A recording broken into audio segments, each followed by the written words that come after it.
फतेह सदा जी मौजूद, यहाँ पर आदरणीय मदन सैनी जी मौजूद इस सम्मानित मंच पर,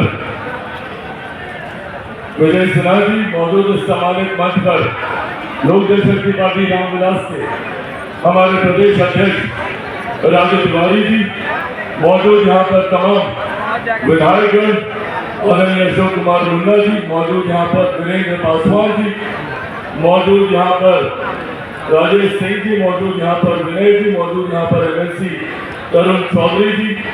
मौजूद इस सम्मानित मंच पर, लोक जनशक्ति पार्टी रामविलास के हमारे राष्ट्रीय महासचिव डॉक्टर शहनवाज अहमद कैफी जी मौजूद इस सम्मानित मंच पर। अदालत की परवाह थे जिस तरीके से आप लोगों के लिए मेरी बहन मेहनत करने का कार्य कर रही है, अभी तो औपचारिक तौर पर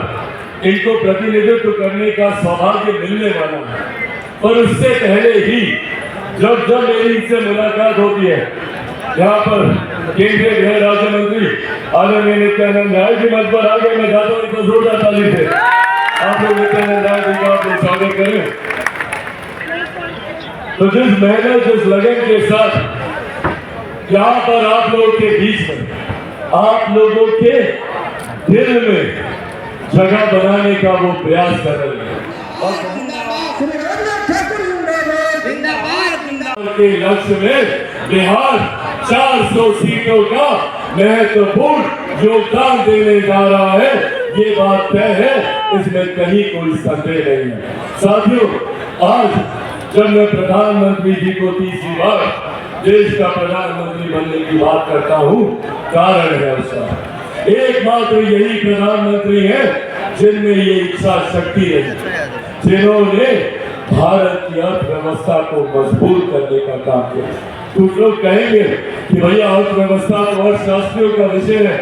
हम लोगों को क्या, पर जो लोग जानते हैं वो लोग समझते हैं कि जब किसी देश की अर्थव्यवस्था मजबूत होती है तो उस देश के हर राज्य का राजस्व बढ़ता है। जब राज्य का राजस्व बढ़ता है तो हर क्षेत्र का आर्थिक विकास होता है, और जब क्षेत्र का आर्थिक विकास होता है तो हर गरीब व्यक्ति के हाथ में ज्यादा कमाई आती है,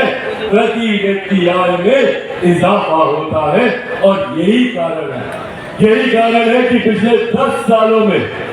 लगभग 25 करोड़ से ज्यादा ऐसे देशवासी जो गरीबी रेखा के नीचे थे, उन लोगों को गरीबी रेखा से बाहर निकालने का काम हमारे प्रधानमंत्री आदरणीय नरेंद्र मोदी जी के द्वारा किया गया। जहाँ एक तरफ हमारे प्रधानमंत्री ने देश की अर्थव्यवस्था को आज एक खास अवसर पर आया है और दिल से खुशी है मुझे। आज एक ऐसी धरती जो मेरे लिए मेरी मां के समान रही, मेरे नेता, मेरे पिता आदरणीय रामविलास पासवान जी,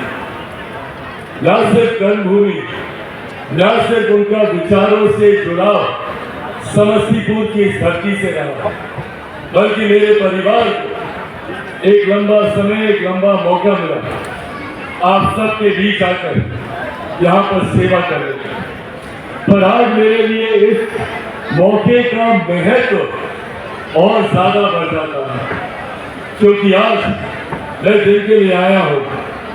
वो मेरी छोटी बहन शांभवी चौधरी जी है। मैं चाहता हूँ एक बार जोरदार ताली से आप लोग मेरी बहन का स्वागत।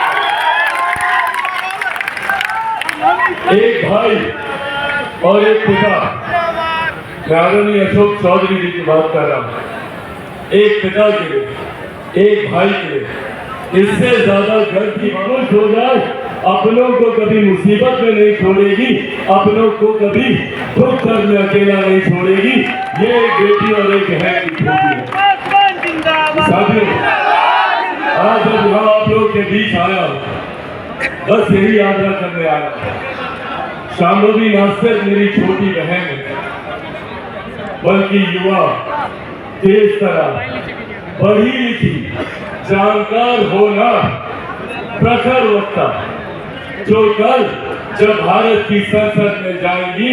और आप लोगों के जुड़े हुए विषयों को जब वो उठाने का काम करेंगी, तो न सिर्फ समस्तीपुर का सर बल्कि पूरे बिहार प्रदेश का सर गौरव से ऊंचा होगा कि एक बिहार की बेटी इस तरीके से अपनी बातों को रख रहे हैं। साथियों, आज जब हम लोग चुनाव की दहलीज पर जरूरी है हमारे प्रधानमंत्री जी का